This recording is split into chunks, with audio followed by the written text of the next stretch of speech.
What's up, guys? It's B522 from Some Guys on Xbox Live, and it's going to be a first of what I'm hoping is going to be a series of videos for Forza Horizon 2.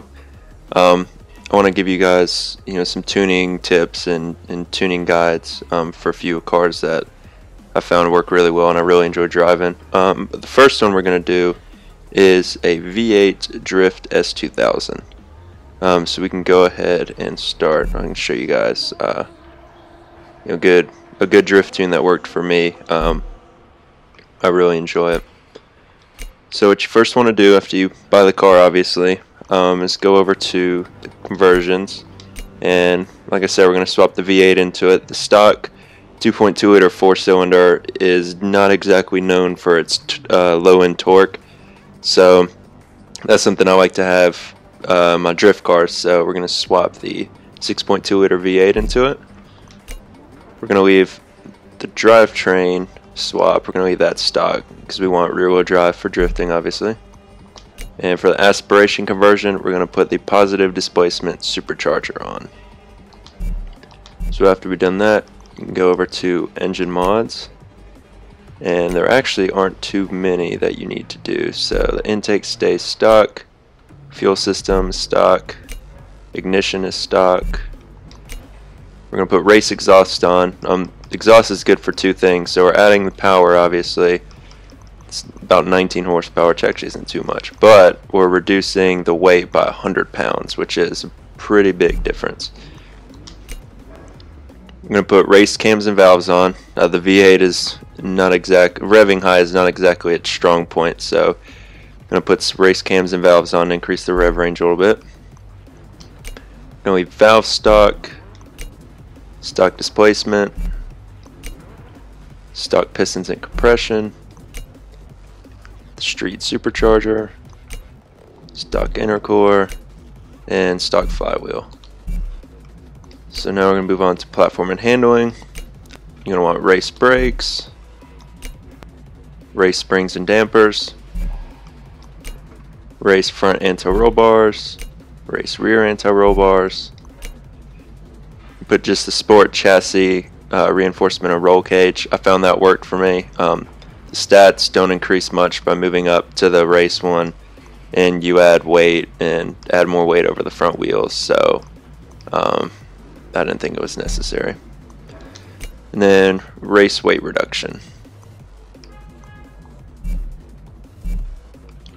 So for drivetrain, I'm going to put everything race basically, so race clutch, race transmission, and make sure you hit the race transmission and not the rally transmission, and also do the same thing with the springs and dampers, because it's sometimes easy to toggle all the way over and then put the rally transmission or rally suspension on, which if you do that, you'll have full soft suspension and really short gearing, so it's not going to be optimal. I'm going to put race driveline on and race differential.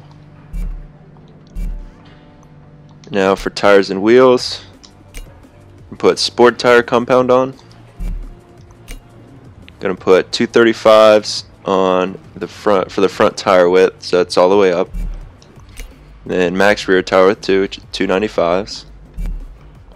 And rims, this is where you can pretty much choose whatever you want. I went with this set of HREs. Most likely you're gonna want one that reduces the weight of the car instead of adding weight. And then I increased my rim size to 18 inches. I thought the 17s looked a little too small. But you don't want to go and put 20s on it because you're going to increase the rolling resistance and make the wheel a little bit harder to spin for the car. And then aero, we are going to leave stock. So now we'll go into tuning. So for tires, we're going to want 45 psi in the front and 25.5 psi in the rear. Gearing, going to change the final drive to 3.5. The rest should be the same as stock, I believe. But this gear ratio works out really well. For alignment, for camber in the front, we're going to have -3.0, and in the rear, negative 2.7. Tow is positive 2 in the front and negative 0.5 in the rear. Caster is going to go up all the way to 7 degrees. For anti-roll bars, you're going to want about 20.9. Depending on the wheels you choose and things like that, these numbers may be slightly different. You may have 20.96 instead of 20.92. That's not going to be a huge deal, but you want it to be as close to 20.9 as possible.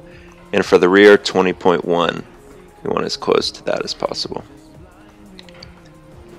For springs, for the front, you want as close to 644 as possible, and as close to 603.5 as possible. Lower the ride height all the way down. For front damping, you're going to want it all the way up to 13. Rear damping, you want 10.5. Bump stiffness in the front, 10.6. And rear bump stiffness, we're going to want 8.8.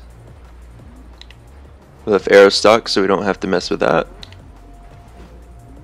For the braking, all we're going to do is change the balance up to 55%. And for the differential, we're going to have 50% for acceleration and 15% for deceleration.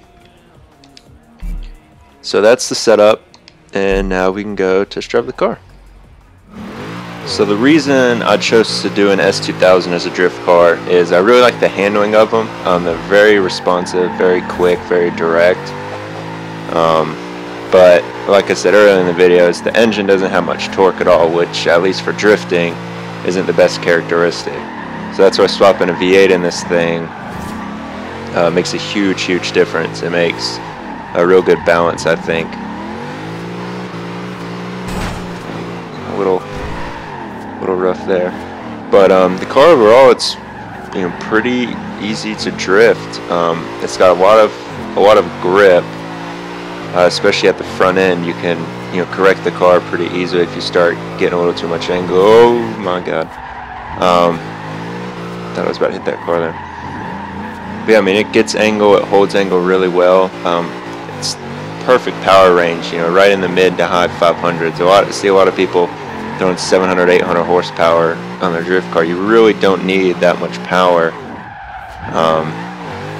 You want just enough power to keep the tires sliding, but to have the car be still predictable. And that's what this car has, I think. But if you guys have any suggestions, I should try out for tunes, anything that you guys have tried that's worked out well for you, let me know. Try this tune out and let me know if you guys like it. Thanks for watching.